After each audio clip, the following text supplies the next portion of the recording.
What's happening, people? Welcome back to another episode of Red Divided. Myself, Tommy. You got Ade here. And you got your boy Ham, aka no AKA this week. We lost again, man. Arteta out, everyone. Yeah, man. Arteta out. Don't start, man. Don't start. don't be like those idiot fans, man. Yeah. Cool. Look, we've got a lot to get into this week. We dropped an episode. We dropped Midweek. midweek. Quick one. catch up. I think that was the first time. We'll do that more often. Yeah, check that out if you haven't seen it already. Check it out. If there are any major news dropped during the week, so rather than wait until Sunday, we just jump on virtually and then, and share our thoughts.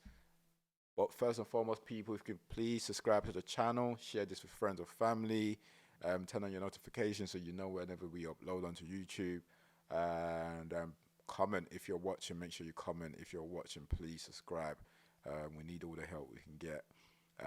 Don't forget, we are sponsored by Talks Ains, the perfume. Go on the website, www.talksains.co.uk. Get yourself a perfume. You won't be disappointed. You get 10% off with our promo code, all caps, Red Divided. Yup. I think that's everything. Yep. Let's get into it.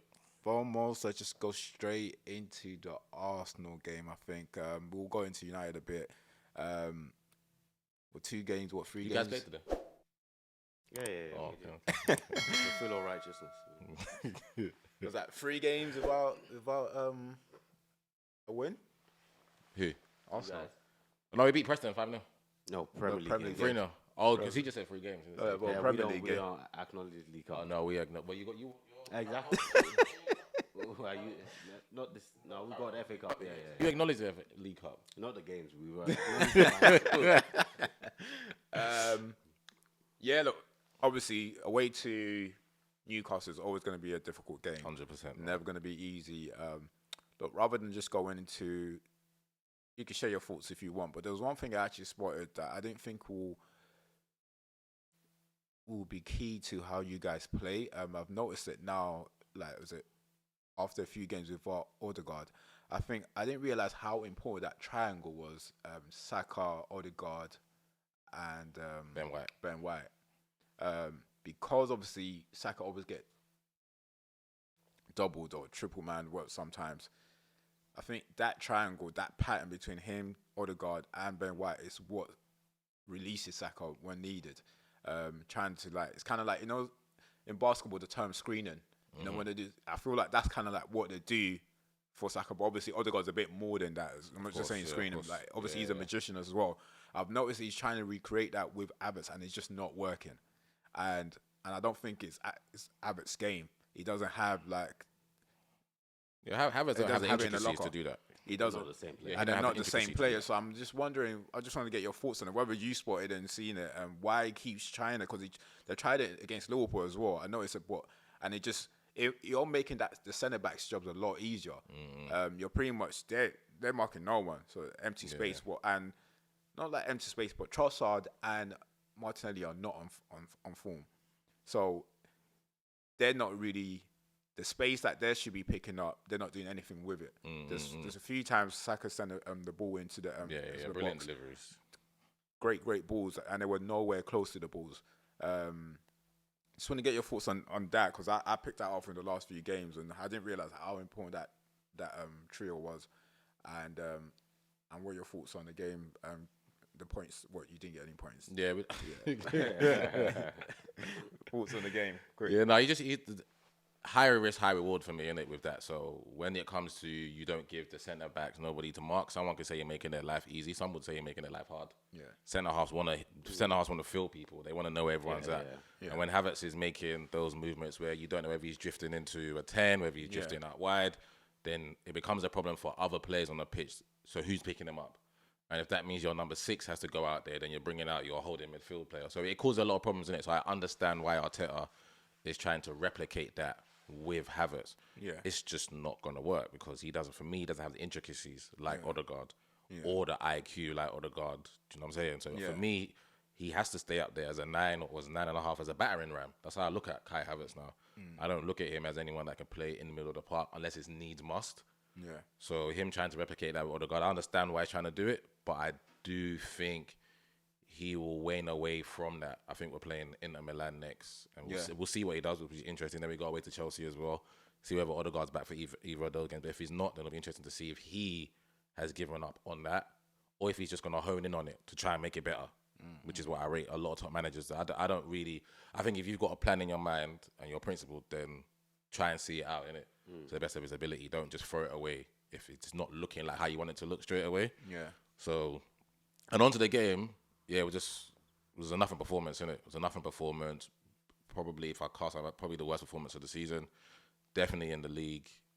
Shakhtar Donetsk wasn't great, but yeah, this was probably the worst performance. And if it's gonna happen somewhere, it's somewhere like St James's Park where that can happen. They're a good side, and they haven't started the season great, but we expect Newcastle to be up there, top 6, top 7. So going away, good side. I think we all say that they'll make top 4. Exactly. So going away to today's stadium is not easy. I know a lot of fans I expect us to win there because of the start they've had. Yeah.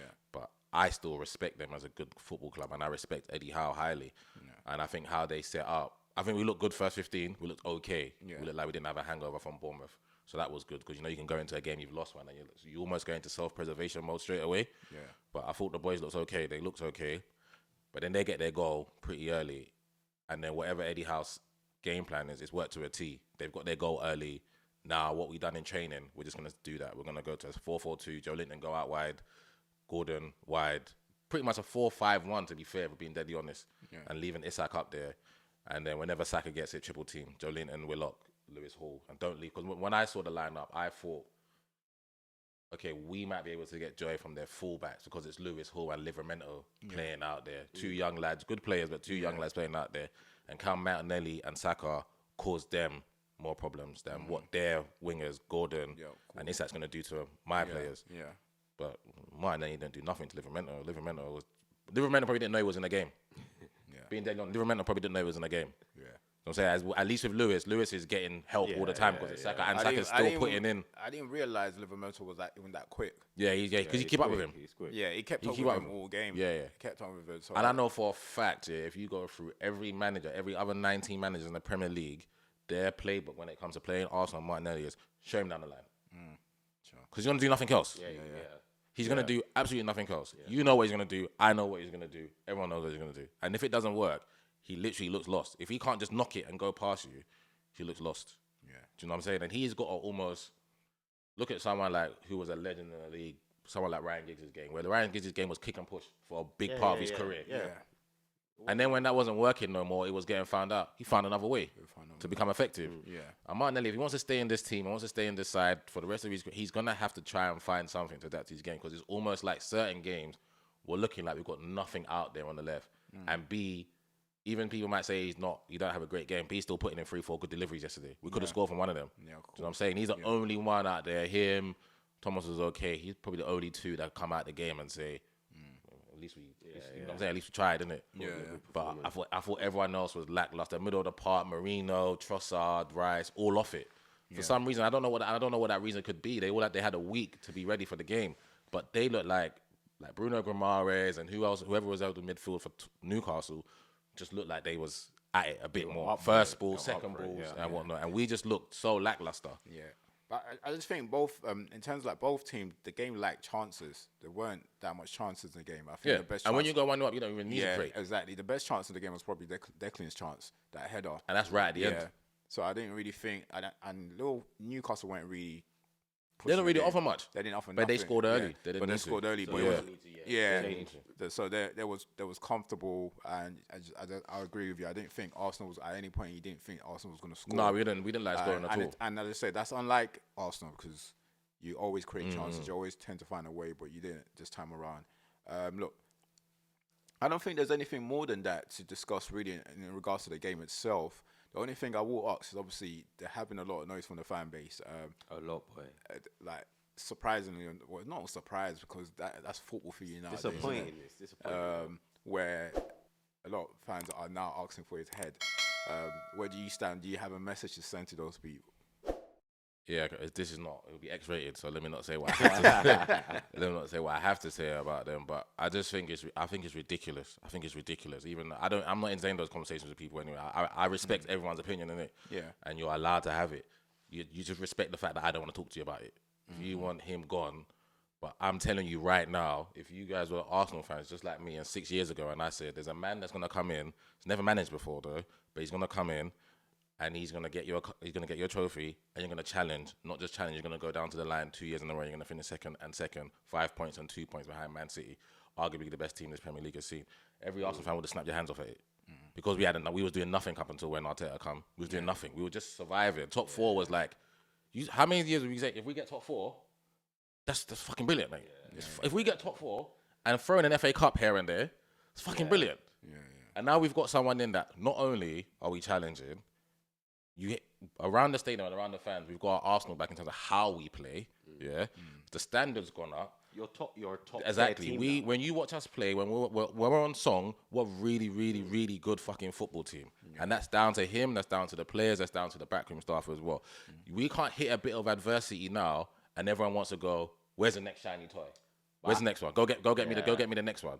Because there's no divine right there. If we sack Arteta, who's gonna come in and do a better job than he's done? Who's gonna come in and say, I'm gonna guarantee that I get you a trophy? Football don't work like that. Football's not 1 + 1 = 2, like you said, Ade. Tottenham went to go get 2 serial winners, Conte, Mourinho. Don't fucking win shit at Tottenham. That doesn't mean they're bad managers. So it's the same as people are saying, okay, well, you've got Arteta and he's not won anything in 5 years.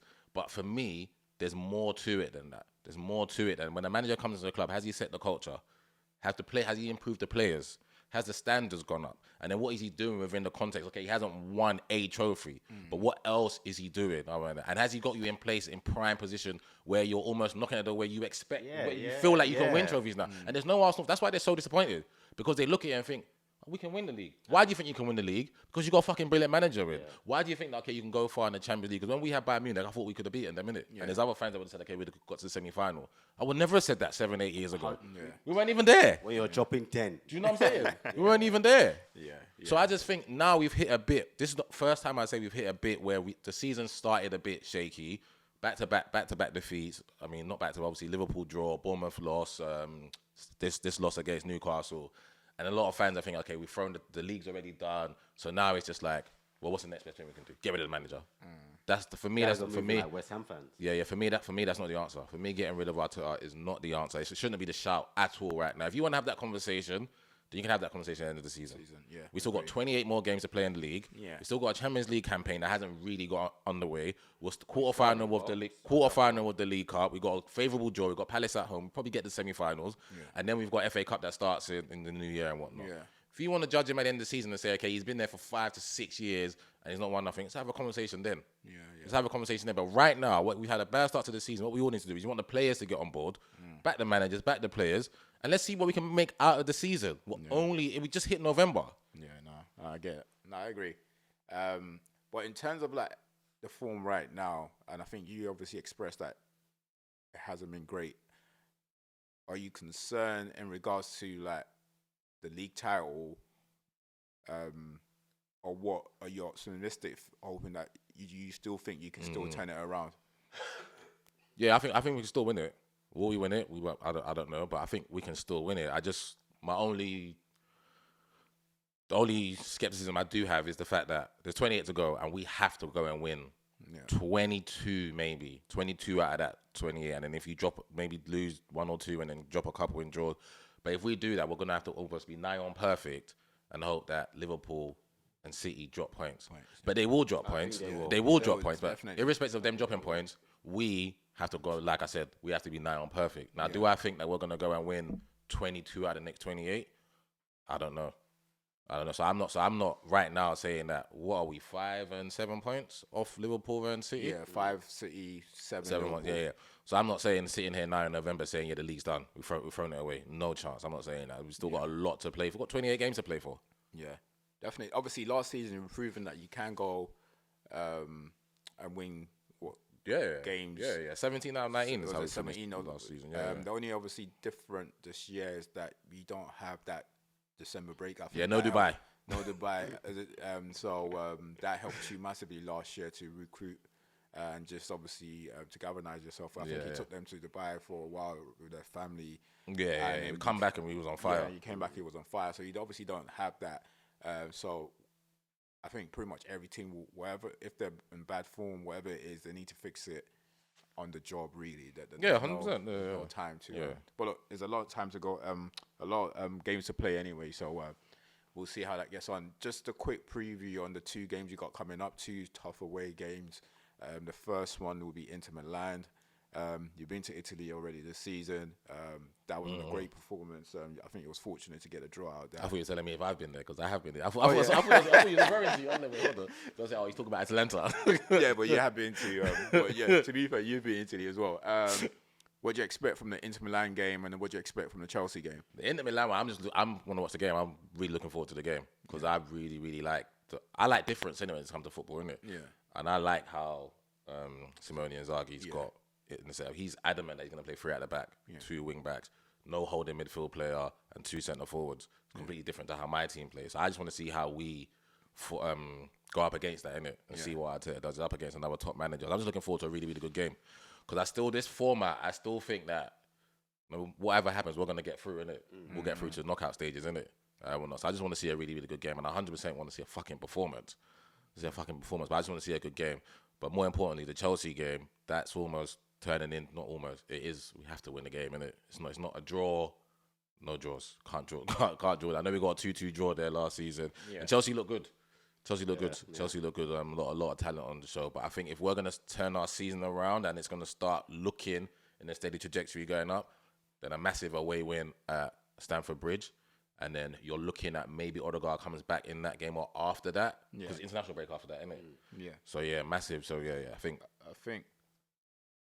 Liverpool and City do have like a tricky game. Yeah, they're tricky, yeah. So Man City's got Brighton away. Liverpool's got Villa at home. Yeah. They are tricky games, so you want to hope that you win and they drop some points. Yeah. And you will know before the game anyway because they're playing on Saturday. Yeah, playing on Saturday. So if they both win, that puts even more pressure. If they both drop points, then you know what you need to do. You know it's an opportunity to get to close the gap. Ade, what's your thoughts on the Chelsea game? How do you see it mapping out? To be honest, if you'd asked me a couple of weeks ago, I would just said Arsenal win because I do rate Arsenal highly, but Chelsea seem to be getting themselves together, so it looks like it might be closer than originally thought.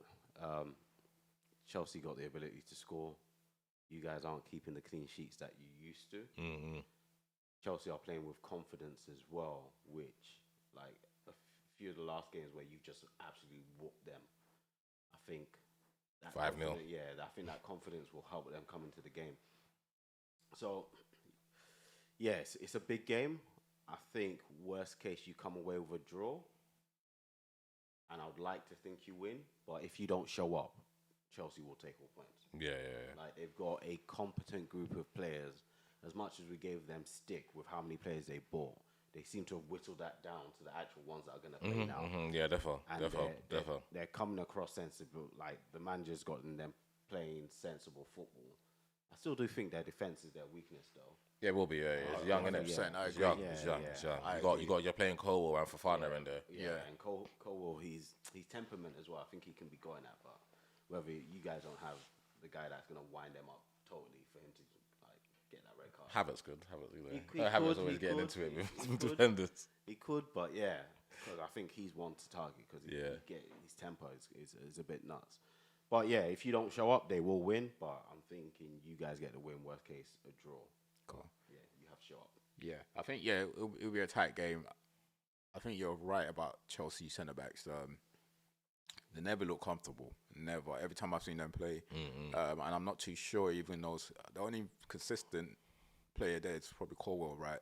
So I won't be surprised if he plays Tosin next week. They just always look shaky every time I watch them. But one thing they do have in them is goals as well, and they've got quality. And Casado, the last few games, brilliant. He's been brilliant from like the Chelsea. I know we spoke from the about start of the season. Latvia in the Liverpool game, but I thought he was just as good as well in the Liverpool game, and he was brilliant against his goal. He deserved the goal today. So it'll be an interesting game, and honestly, it's a hard one going into the game because obviously you didn't want to go into that game having won in 3 and lost 2 out of 3. So it puts a lot of pressure, and if you want to win the league, it's kind of pressure that you got to get through. So it is. So yeah, we'll see. we touch base on it next week and see how you guys get on. Obviously, look, this week the news came out on Monday. We spoke on it. If you haven't seen it already, check our YouTube page. It's one of the first one we've ever done, I believe, where we wanted to share our initial thoughts, breaking news, rather than waiting until Sunday. We jumped on to have a virtual pod, should I call it, whatever it is, and we obviously gave our views on the sacking of Ten Hag. Now that everything is now settled down Ade, I know you were saying your thoughts were you didn't know whether to celebrate or you just didn't really have a feeling at that point. I didn't really have a feeling. I thought, yeah. You know, when you think that when the time comes you're going to celebrate, but Yeah. just felt lost, man. I just felt, you know, I wanted him to go, so that one's good. Yeah. That one's done. I'm not even questioning that. Go on. Yeah. Put that one to the side. My issue was, okay, now what direction do we go in? And all these players that he's bought, what do we do with them? Because any manager that comes in now has to use those players because we don't have the money to be going. And even like we don't even have the money to be making mad signings. It's just reality. We don't. Yeah. Like we don't have food at the canteen anymore. We've sacked Fergie. We don't have toilet roll. It's for them to use water. So if we don't have, we're trying to cut costs in so many different things. Realistically, we can't go out and buy 100 million striker. Yeah. Whereas, and that's on them for not sacking Ten Hag during the summer and starting this real rebuilding process then. So it was one that was hard for me, but you're hopeful, right? Like at the end of the day, I support United and I'm just gonna follow them. Yeah. But it's also a case of the fans and the board knowing that you've now brought in a new manager in a situation that's not ideal for them. Unless every single player on that squad is what he would have wanted. Yeah. If you gave him like a full black jet ball, which realistically I don't think it is. But now you have to give him the time because, bro, it's gonna be a long process. It was gonna be a long process anyway under Ten Hag. So when we decided to keep Ten Hag, I was like, it's still gonna be a process. You get me? So now this is a longer process because like before the manager gets the players playing the way they want and the players. So you get me? So it's a difficult one. I think it is a 2-year, 3-year process to even get us comfortably into top 6. If I'm being honest, so it's one of them. I'm here for it, but you know, fans and media, they're quick. They're just quick. They'll probably be asking for him to get sacked by December. So it's one of those ones. It's hard. He's coming into a difficult situation, but yeah. Cool. Look, in terms of the manager itself, I'll be honest with you. I said, look, I don't have much knowledge of the manager. I know who the manager is. Obviously, I've seen Sporting Lisbon play. Obviously, same. I'm sure every time a new manager comes into the Premier League, everyone starts dissecting his formation, how he plays, how his style profile can benefit United. Look, we just don't know. What is your expectation? What would you want from him? And from your knowledge of what you know, like you obviously you watch football in Thailand sometimes, so you obviously from your knowledge of him, what do you think he's going to bring to United? You know what? It's hard because I could just rattle off what I expect from him in terms of his play. Yeah. Give us a bit more control. Give us a bit more intensity. But then the question or the thing that Max is always flagging is the players. Yeah. Right. So even if he wants to implement his football, which I think should give us a bit more intensity in terms of purpose in our attack, are the players going to actually fulfill that? So use that word have to again. Yeah, but it's that have to, right? It's not, but it's the hunger for it. So I look at this game, and when Tom asked me midweek, who do I think is going to stay, and I said Garnacho, because the boy's hungry. Whether he does the right thing all the time is another question entirely. But you mirror him and Rashford in exactly the same situation 10 times, you see a hungrier player in Garnacho. So it might be what he does that's needed, and Rashford can't replicate on the other side. And a lot of these games, or a lot of the ways managers want to play, everyone needs to buy in. Everyone needs to do their job. Once one person's not doing the right thing, it doesn't work.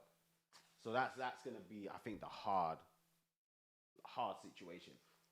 We're not great, but I think for us to create more chances to score more goals, we need to be on the front foot. And for us to do that, that intensity needs to be high. And I think he will bring that with the way he plays football. It's just I worry whether or not we've got the personnel. But I'm hoping three at the back as well will give us a bit more solidity. But where I fare with that three at the back is that when we have played three at the back, the centre backs at the side and the wing back communication, it creates a gap. We've done it in the past where there's just a gap, as if like you've given me a new formation, but I don't know exactly where I'm going to be, and there's that miscommunication. So that's training groundwork. That's training groundwork. So I'm hoping he can lock that up because I have seen us play it in the past, but it's always left that gap. Yeah. So if he's the manager I'm expecting him to do, he'll lock it down.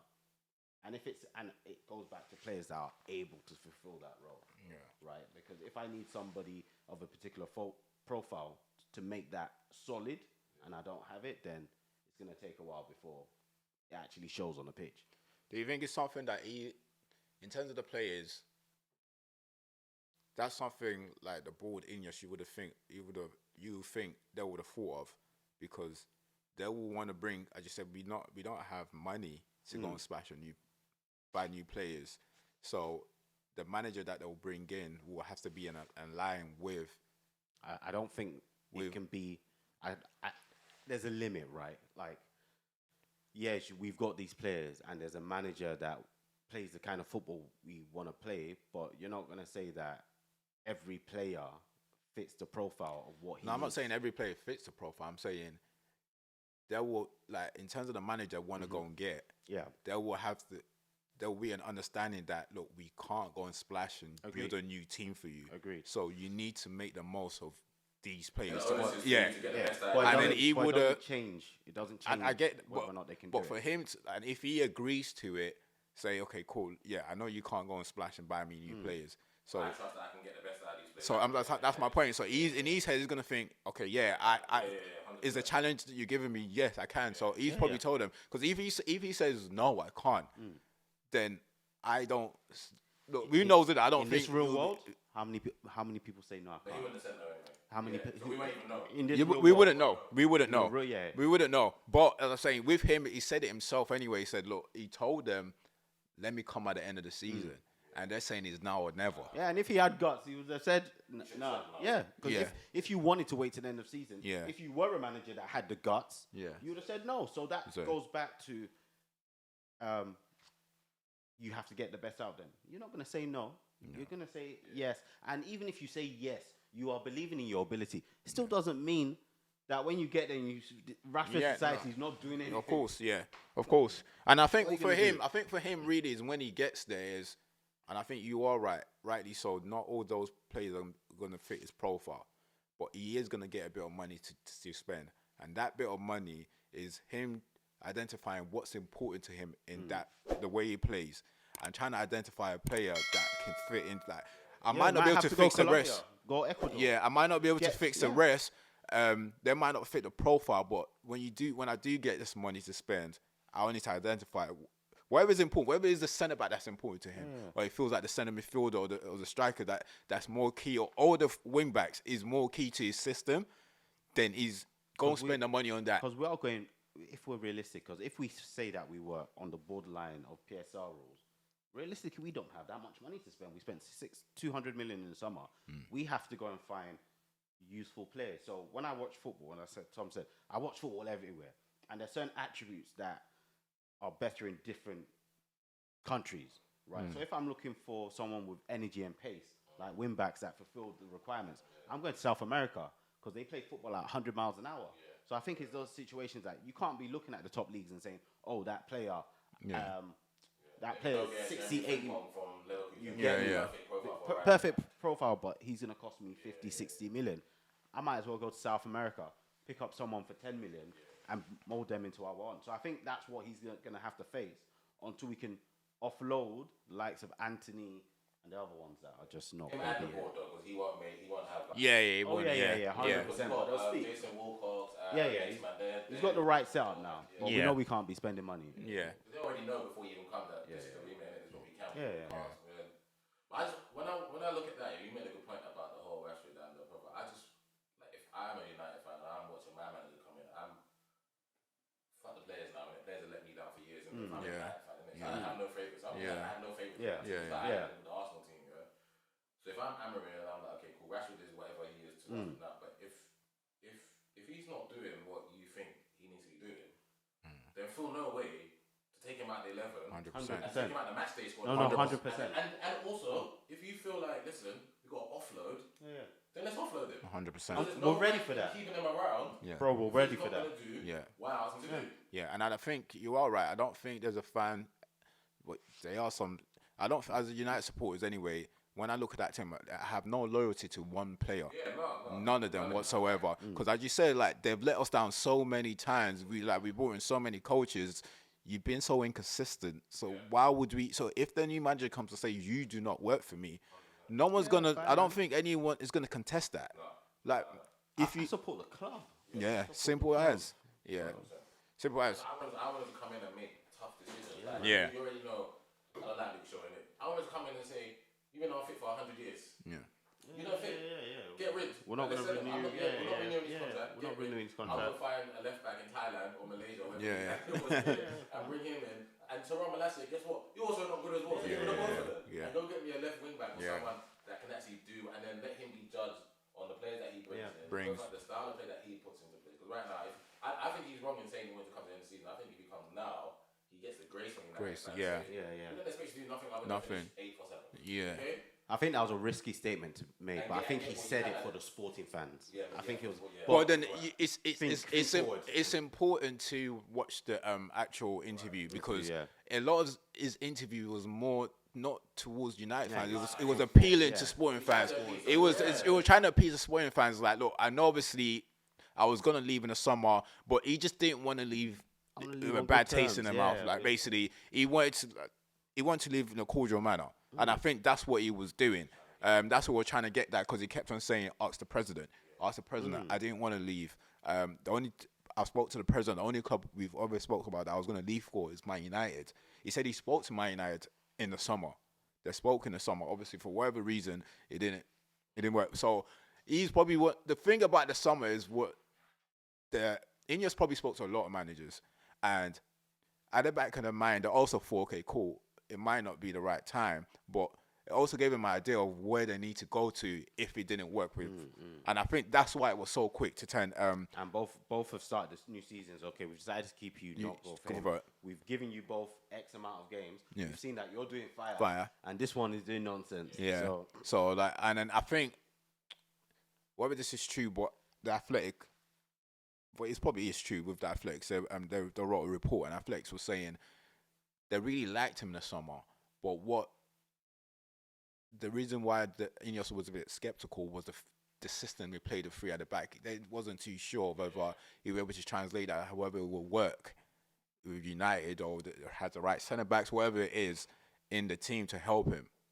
So that's what their concern is in terms of system. So it goes back to whether the person. Yeah. So now they're probably. About West Ham, yeah. Why West Ham was skeptical about him. Yeah. So exactly. So they're probably, and then as you said, like they probably looked at it and think, okay, cool, this is what Herrick's told us he's gonna do, and he's struggling. Like, despite us giving 200 million, and he's been here for a long time. So what do we have to lose? The game? And then this man is just getting better and better every year in the Portuguese league, and they've won all their games this season, scoring goals upon goals. And these are players that, as you said, that it's like he's gone to Japan. This is pinpointing players that didn't cost a lot, but he's turned them into great players that are now worth millions. So why not give him a go and see if he can turn these players around and it will, whatever little money we have, we'll try and support you with it.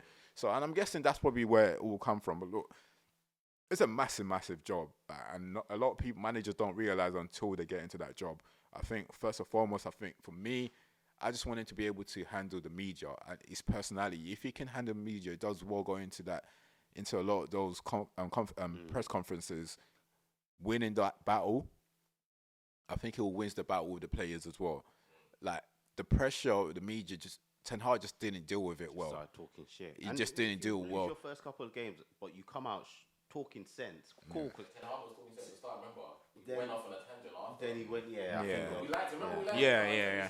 Telling the truth, yeah. And then he just, yeah. When he got too much, yeah. It's the pressure. It's the pressure. Once you start thinking you're gonna lose your job, it's the pressure. Lose your head, man. But look, he does start on November the 11th, I believe. So his last game for Sporting is next week. Whatever day they're playing, Friday, Saturday, or Sunday. I don't know what game they're playing. So he's coming straight after. So he'll be here during international, I'm guessing. And then his first game is against Ipswich, away from home.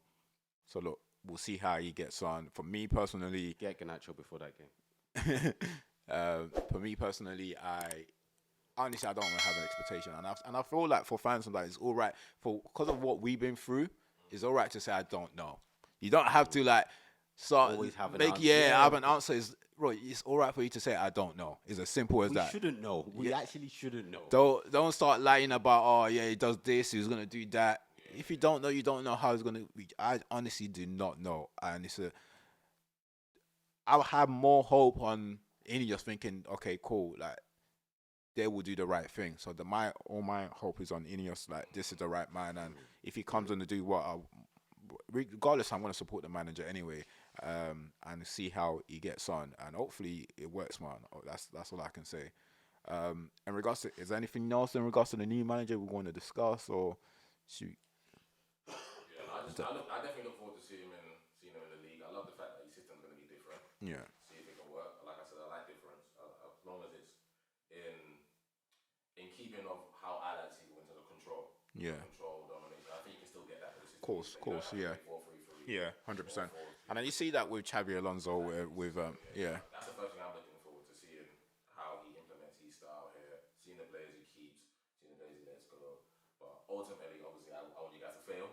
It's fair because I want Arteta out, so it's fair, man. Ultimately, I do think, I'm hoping, this is what I'm hoping, but I don't know this. I'm just hoping we just rinse and repeat of it. I'm just hoping we're just going down the same route with United, with Moyes, Van Gaal, Mourinho, Ten Hag, Rangnick. So you want to sack him? Sack him. Him and Arteta can be sacked at the same time. It's fine. That is a new manager. You see how Tom's saying he manages the media. I hope he doesn't handle the media. The media. And that free at the back, whatever he's trying to do, I hope that gets terribly exposed. But in terms of him as a manager, me not having nothing into him, I hope for whatever he does, whether his career, I hope he's a success in his career. Yeah. I just hope it's after. I'm really hoping that it's meant to repeat. Just a quick for Ade, really, based on what you just say, do you think he's bringing, based on all the managers we've brought over the years post Fergie, what do you think is different about him? I was thinking, when I look at the profiles that we've had over the years, he's probably the first like young modern manager that we had. Really, is Yeah, he is. But what apart from that, is there anything else that you think that's different from the rest that we brought in? Yeah, I think the rest of them know football. I can't come and say the rest of them don't know football.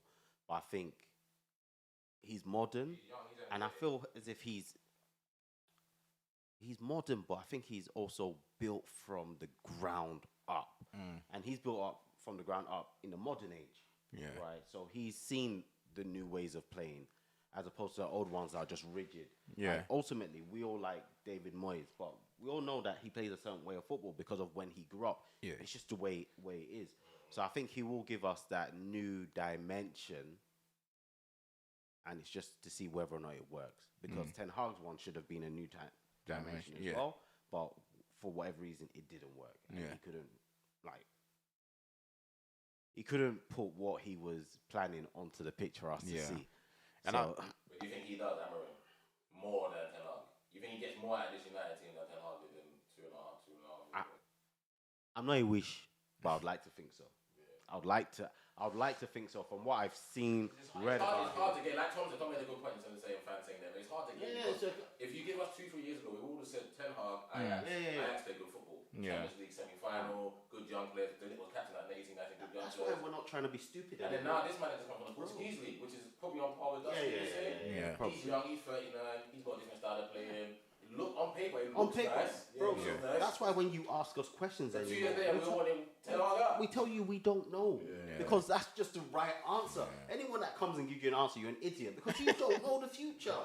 You don't know. You can bring anyone, and it might not work, right? You hope it works, and you're like, okay, his profile and the way he's built himself up gives me hope it will work. But I don't know. So and whatever. It's the same thing when you said, who do you want this? I said, I want a player that fits the profile that the manager wants. That's my answer nowadays. Because we spend 100 million, the player does shit. So got one spinning top now that we can't find. So what's the difference? Cool. But expectation-wise, what we're saying at the end of the season, obviously he's coming in November. He's got to what's that? I'll still have the same expectation, like fifth, sixth that we. Top 8. Mine's top 8. Yeah. Because I thought we were gonna finish 4th or 5th. I think I said 5th. Yeah. Top 8 is respectable. Yeah. Respectable because everyone's still close together. What's the one change you need to see? Like you need to see, not like okay, like you need to see it. I need to see football. So you're saying what control? Like I need to see a way that even if it's not full control, because people are winning games with 46% possession, but I need to see a form of football that shows that you have intent or you have a plan. Because your plan may not be control, but there needs to be a plan. And if I watch your football and it's actually not your tactics, and I can actually say it's that player, then that works for me as well. Because I know that if you're implementing the right football, that once that player disappears, that's going to work. And you can see it. If you're watching football and it keeps breaking down at a certain place, you know it's that particular player. So if I can start appreciating the football he's playing, then calm. Yeah. It's a process. Yeah, probably the same for me. For me, I just really want to see positive football. I hope that he can implement that positive football, like us going forward, always being on the front foot. It might be difficult with the top teams for now, but when we're playing the other teams, like on the other side of the table, we're on the same side of them. Anyway. Age mates. When we play our age mates. Anyway. When we play our age mates. I just want to see positive football, us on the front foot all the time. I don't want us to be on the back foot when we're playing this kind of teams. I want to see more chances. I want to see more goals. And most important, just goals. If it can get us going goals, as Ade said, like even if like the goals are not coming, but we can see the chances, we can see the pattern, then we know, okay, cool. These guys are not scoring the goals. It's not you. You've obviously mapped everything out for them, and they can't get the ball in the back of the net. So we know, okay, cool. These are the players that we identify that we need to play. Yeah. So look, as I said, but then the thing at the same time, those players. This is why it's a strange relationship with these players, because at the same time we've seen these players score goals. So you get what I mean? But they're not consistent with it, and maybe that's the issue though. Really, whether they've never really had a pattern of play where, okay, cool, I was getting these goals because I was doing this, that, or this is what the manager wants from me. This is how I'm getting these goals. But what 1 week you get the goals, another week we don't see them no more. And even if he ends up saying that you're shit anyway, instead of us creating 5 chances, let's create 15.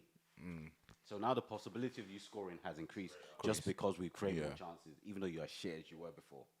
Because if you look at like a lot of the players, strikers that are going to City, obviously Haaland's getting crazy amount of numbers. They're creating crazy chances upon chances.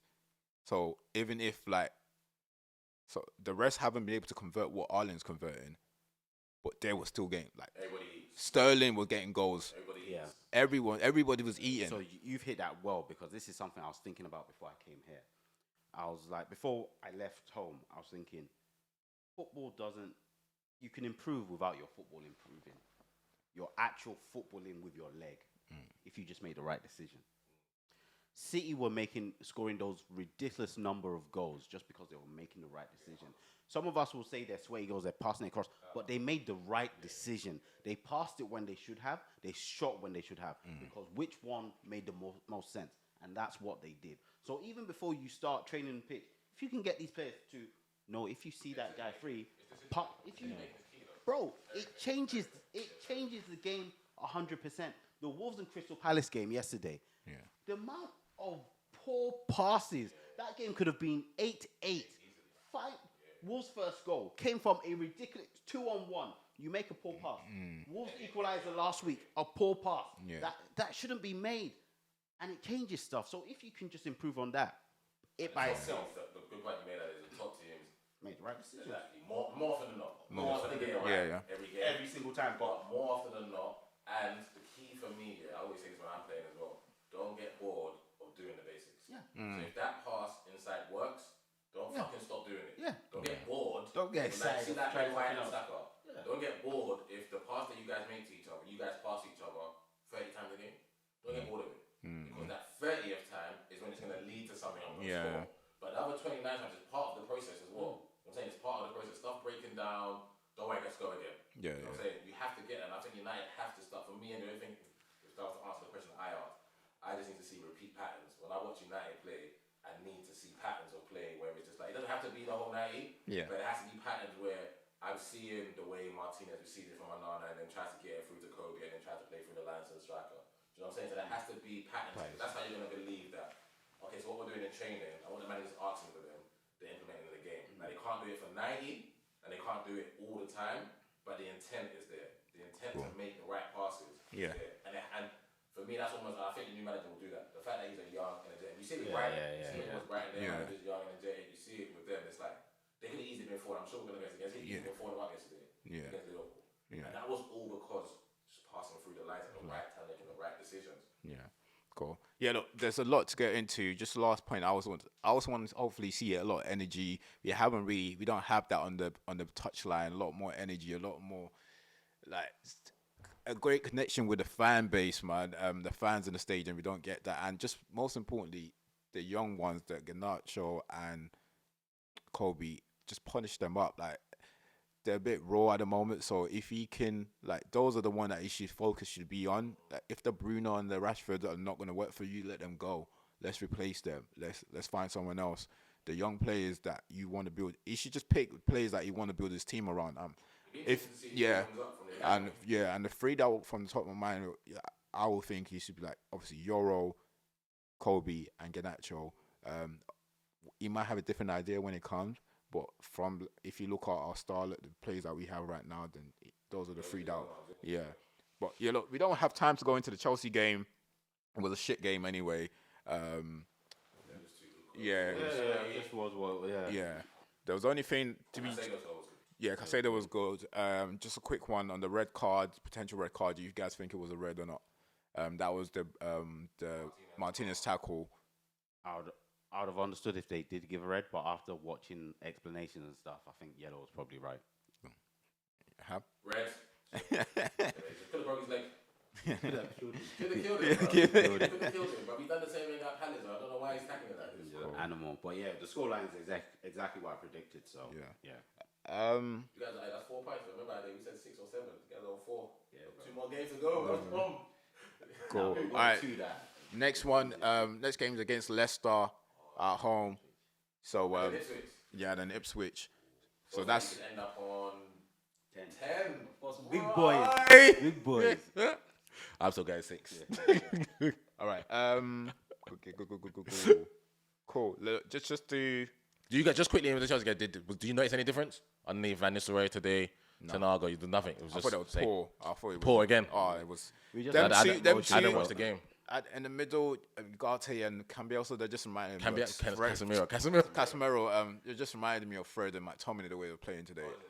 I thought both of them was horrible today, but it was just poor, bro. Honestly, it was it was both sides. It was poor from both sides. The quality, they were better than us, but it was poor. And it's one of those. Yeah. To be honest, we might see an upturn in Casemiro because they've labelled him a shit player, but I actually don't think. No, I don't think Casemiro's shit. I don't think. So we might even see an upturn in him. So we'll see. Quick, let's just go through the games this week. First game, Bournemouth, Man City. Bournemouth done you a favour. Was you happy or? Yeah. But it just further cemented my point. Whenever I say the Premier League is fucking hard, bro. And it gets harder. It gets harder every season. So there's no divine right to say you're supposed to win the league. You're supposed to do this. City beat Southampton 1-0 at home. Yeah. Go away to Bournemouth. They get turned over 2-1. Yeah. But less on City. Brilliant for Raiola. Brilliant job there. And it could have been more.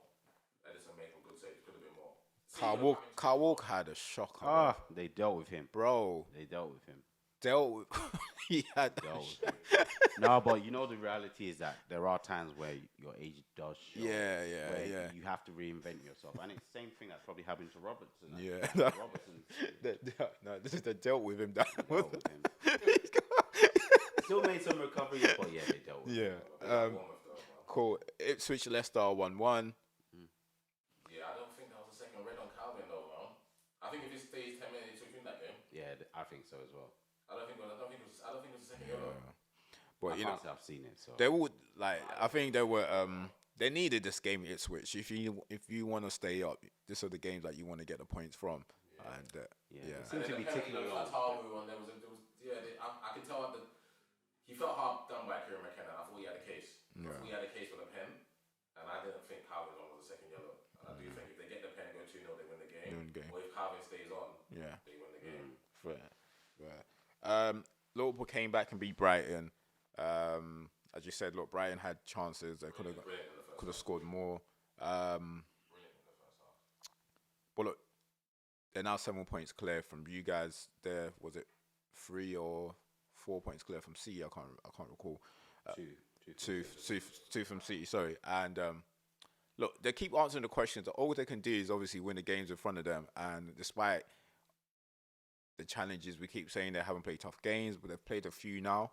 They're still on top of the table. I know there's still a long way to go, but around this time of the season, that's when the table and the season starts shaping up after 10 games.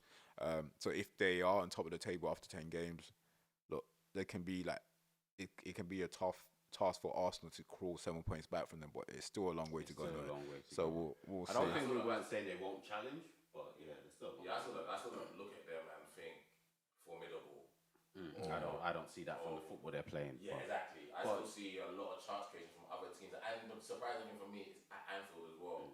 See a lot of teams getting. It's just bad finishing that's costing teams there, but they could easily been. Brighton could have been outside yesterday. Yeah, and they might do a Leicester just grind through the whole season. It doesn't stop you from winning the title. Take my house with them. Yeah. If they do, but it's not like City where they're they give you not. 1 chance a game or 2 a game, or when like the last 2 seasons where our defense is top. Cool. So, yeah, we'll see. Look, and Forest. Salah, sorry, I just have to say, when he gets that ball inside, it's automatic. But it's madness for them to allow him to do it in the first place. The finish was ridiculous, automatic, bro. Cool. Yeah, Forest beat West Ham 3-0. If you don't follow Ola Aina on Snap, the guy is too funny. Like the videos of the change room after every time they win a game, it's just too funny, and they're winning every week. They're third in the league. He's got that in his locker though. He's got a Strike, yeah. If you want to put a bit of cash on the next manager getting sacked, what do you reckon? West Ham going to stick with him, or do you think they're going to start rethinking their... Yeah, I think he's the one that will probably most likely walk away. He doesn't seem to be someone that has like endurance. He might just get vexed and walk away himself. Yeah. Nah, they got to stick with him, man. I don't think they're really good. I was happy. Yeah. Chris Wood scored, Hudson-Odoi, good goal. Like the fact that him and Elanga almost having like not a resurgence, but they found a home. You know what we're saying?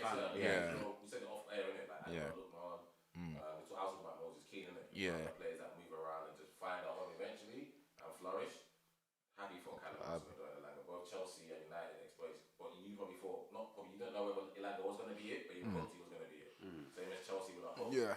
Hudson-Odoi would be, so you don't have to spend £100 million on it, because you've got homegrown. But for what United and Chelsea don't have, the new Nottingham Forest fans are benefiting it. Yeah. All right, cool. Southampton beat Everton 1-0, which is they needed that victory. I think we touched on the Wolves and Crystal Palace game already. I think they were just But they're idiots, isn't it? They're all idiots. talking about errors though. It's terrible. Yeah, the game Shambolic. The game errors. Shambolic. Palace should have won the game. Yeah, they should have won the game. You know half time the Wolves fans were getting on to Gary O'Neill. Yeah. They were saying Decision making was horrific. From both sides, but more from Palace. It was literally one pass and you score, and they messed it up like 4 times. It was shambolic. Yeah, also because you're saying Julian Lopetegui at West Ham, but Gary O'Neill also got to be a fair enough. I think they pulled the plug on him. think if they don't win the next game, especially if they lose the next game, I think he's gone. Against Southampton. Yeah, next game's against Southampton. If they lose against Southampton, it's done. At home. So it should be interesting. Look, Spurs won today, 4-1, Villa. I was surprised about that as well, to be fair. But look, they're just hanging in there. Like, Spurs just hanging in there despite like the losses. The thing is, you just don't know what you're going to get from Spurs. And everyone's losing, so and keeps everyone in touch. Yeah, and I think that's the thing, really. Everyone's losing games. Everyone's still are vulnerable in different areas of like the pitch. So we'll see how. It's modern day. We talk about it, and it's just everyone's playing that. A lot of teams now are playing about the handbrake on it. High risk, high reward. So you look at Villa, when they get it right, they can easily spank someone. Tottenham are the prime example, especially underneath Ange. They get it right, they'll spank anyone at home. You watch the game in midweek against City, they could easily win 3-4 up again. I saw that. There's 3 chances. And if that meets each other, if you got a team that plays a high line and another team that plays a high line, all it is a turnover. And it could just go, you know what I'm saying? So I think that's why we're seeing more teams drop points. If you play Bournemouth aren't doing the whole 7-8 men in their box. They're doing, we're going to bring the game to you. Cool. We're going to impose our playing style onto you. So. All right, cool. All right, look, let's just quickly go into the quiz. We don't have much time, so let's just go straight into it and just try and get it done as quick as possible. To be honest, this is a hangover from last week's quiz that we didn't write, so we'll take it from there. So, listeners, watchers, jump on the quiz. I had a few when we had a flag one, had to jump from the podcast to the video because they couldn't see the flag. So make sure you watch everything on YouTube, like, subscribe. All right, so number 1. What team has the most losses in Premier League history? 10 questions, always 10. What team has the most losses in Premier League history? Most losses, Yeah. Number 2. At USA 94, Brazil beat Italy in the final. Name either of the other semi-finalists. Either of the other semi-finalists. Mad. That's a good question. Bro, how the hell? Why can't I remember this? I was very proud of myself. Thank you. I was very proud of myself when I put that one together. One of the other, Yeah.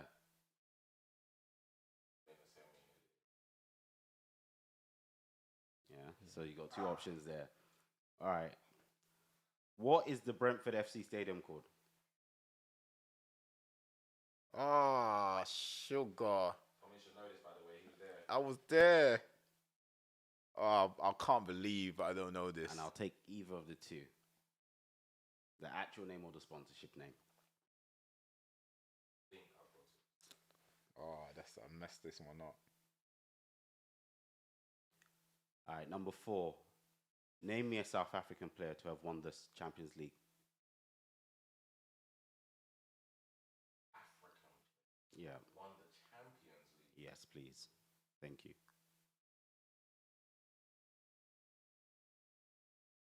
I think he's South African. I don't know, Sha. Shit, boy.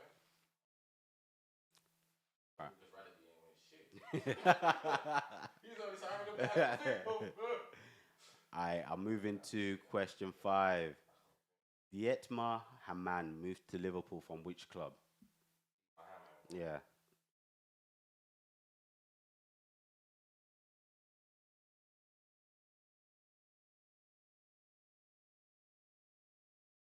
Who did he move to Liverpool from? So number 6. What national team does Ipswich keeper Arignac Muric play for? The guy you've been cussing. Oh yeah. I've been cussing him. What's his name again? I don't know. Muric. And he plays for them. Does he get a game? Yeah, which national team does he play for? Yeah.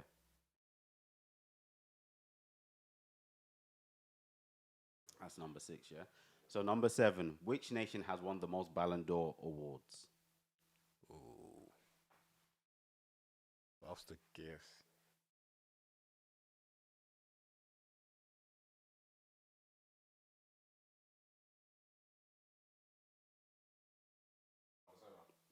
Yeah. Which nation has won the most Ballon d'Or awards?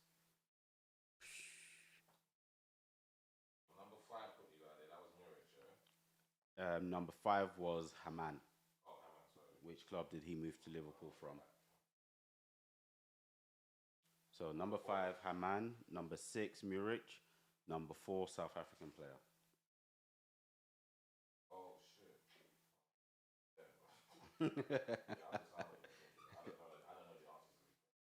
All right. Number 8. What's the most drawn fixture in Premier League history? Number 8, yeah. What's the most drawn fixture in Premier League history? Number 8.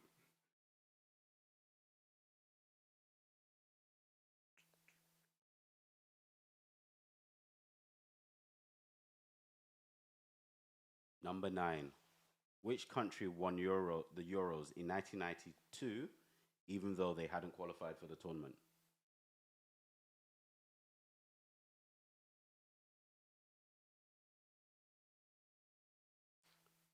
Number 10. Which is the only player to win back-to-back goal of the season awards in the Premier League?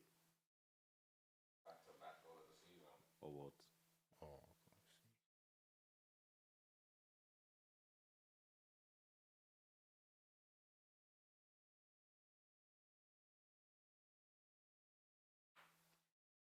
wild guess.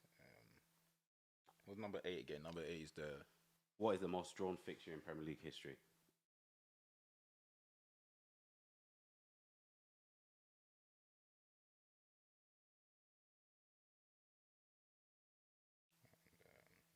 Two was that. Number 2, USA 94. Number 4, name a South African player to have won the Champions League. Number 5, Haman moved to Liverpool from which club? And what national team does Muric play for?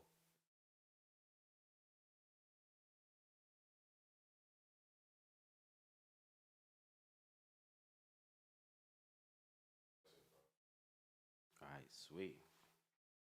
I'm happy with my questions then.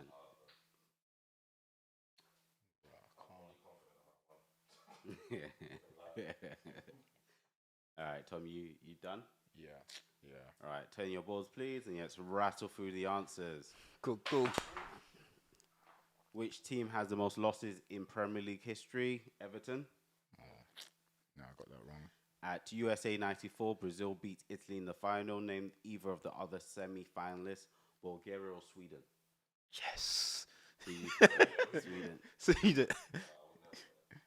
What is the Brentford FC stadium called? So we've got the Brentford Community Stadium or the G-Tech Stadium.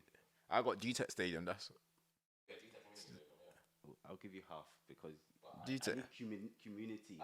No, that's yours, but he doesn't have. So was community. G-Tech Stadium's not? No, Come on. community. Community is part of the name. I'll take that one. South Africa player to have won the Champions League. I got Benny McCarthy. Benny McCarthy. I don't answer it. Haman moved to Liverpool from which club? Leverkusen, right? Yeah, I put Leverkusen. Newcastle. Yeah, I know he played for Newcastle. Oh, shit. I was just thinking of the Bundesliga, bro. Yeah. But I know he played for Newcastle. Yeah. What national team does Ipswich keeper Muric play for? Kosovo. Okay. Yeah, no, I don't get that. Which nation has won the most Ballon d'Or awards? I just say Brazil. I said Argentina. I knew it was going to be I Argentina. I messed I up. think all of them are Messi. Yeah, that's what I said. Yeah, I just Maradona didn't win. Huh? Maradona didn't win. I don't think he did. I just said Messi. He won 8. Yeah, I think. What is the most drawn fixture in Premier League history? United versus Chelsea. Oh, wow. Swear down. You know the thing, I knew it was going to be a game this week. They said it during the game. I just added that today. I said Everton, West Ham. Which country won the Euros in 1992, even though they hadn't qualified for the tournament? Denmark. Which is the only player to win back-to-back goal of the season awards? Giroud. Rooney. Jack Wilshere. Oh, team goals. Yeah. 1, 2, 3. Oh, I only got 4. I thought I had a bit more than 4. Where'd you get, Ham? 4. I'm happy with that. I was expecting to get 2. Actually, when half of your board was empty, Bro, my board, like, you know, 3 of them. I just guessed it, bro. The board is empty. Yeah. So listeners, let us know how much you got. I know some of you are listening to this on a weekly and trying to see what you can get against the boys. So let us know what you get. Comment on whatever platform you're listening on. Ham. Yeah. 3. No, quick. It's in line with your manager and his nationality, so quite easily put. I know one already, but top 3 Portuguese players. for you all time? They could be playing now. They could have played before. They could have retired. Top 3 Portuguese players. Starting with you, Tom, because you always start by day. CR7, obviously. My goal. I don't know. Figo, and then you know what? I don't know between Deco or Carvalho. Centre back. I'll go Carvalho because he was an underrated player. Top player. I'll go Carvalho. Are they? CR7, Figo, and I've got mad love for Nani. Mad love for him. I think it was You underrated. mad for my boy there, right? What's up? Who's that? It's obviously CR7, even though I don't like him. But see, obviously Luis Figo, legend. Rui Costa, No, so bad boy player. So if I hadn't player. named Nani, it would have been Rui Costa. He came to my mind, but I actually love Nani. I think he was so Swear down. underrated. Yeah. I think he was so underrated. No, Rui Costa, he just played football, just carefree. If I hadn't named Nani, it would have been Rui Costa. All right, Sweet. All right, thanks, people. Thanks for watching, listening. Please make sure you subscribe to the channel, share this with friends and family. Don't forget to comment. We did go through the comments this week. If you are watching, please comment, ask us a question, and we'll go through it next week. Arteta out. Remember, people, keep up the fight. We out. Peace.